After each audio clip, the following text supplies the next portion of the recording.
And the last letter in race car, the R, stands for the word reminders. Reminders. And this is one of the most overlooked skills that I think every great point guard, every great leader possesses.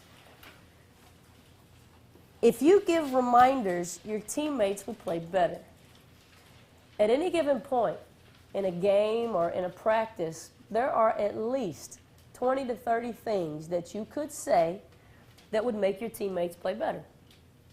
Number 12 is a shooter. Make sure you get a hand up. Make sure you block him out. He's a good rebounder. Don't forget you can run the baseline. Remember, we don't have any timeouts left. Make sure you touch the line. Remember, the screen is supposed to be set over here. At any given point, there's about 20 to 30 things that you could say that would make your teammates play better. If you give reminders, your teammates will play better. And a lot of players like to say, well, Coach D, that's just really not my style.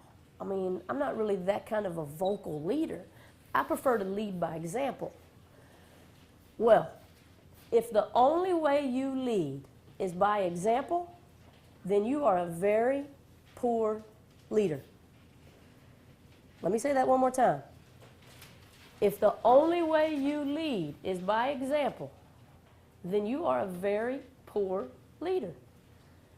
Because we just said at any given point, there's a whole bunch of things that you could say that would make your teammates play better. If you're not saying those things, you're a very poor leader. I don't care what you do with your example. If the only way you lead is by example, you're a very poor leader. You know, just about every point guard knows the things that need to happen in order for their team to be successful.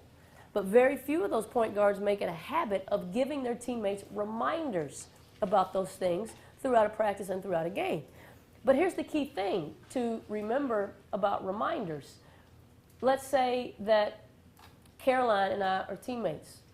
And let's say Caroline's guarding, let's say it's one of those end of the game, crunch time, game is on the line situations, and we're on defense and we need to get a stop. And let's say Caroline is guarding the other team's best three-point shooter. And let's say Caroline lets that girl come off of a screen and she gets a wide open three-point shot and she nails it. Well, if running back down the court, I look at Caroline and I say, Caroline, she's a shooter. Get a hand up. Well, did that reminder have any impact on the play that just happened? No, none at all. In fact, that's not an example of leading. That's an example of complaining about something after the fact. Good point guards are able to recognize a situation before it happens and give a reminder before it's too late. A good point guard in that same situation, before that play even started, would have recognized that we need to stop here. And they would have recognized that Caroline is guarding the other team's best shooter and we can't afford to let that girl come off the screen and get an open look. So a good point guard, before that play even starts, would have looked Caroline in the eye and said, Caroline, she's a shooter. Get a hand up. Now that reminder has a pretty good chance to significantly impact the play that's about to happen. If you're going to be a special point guard, you got to do better than tell your teammates what they should have done. You got to tell your teammates what they're going to need to do.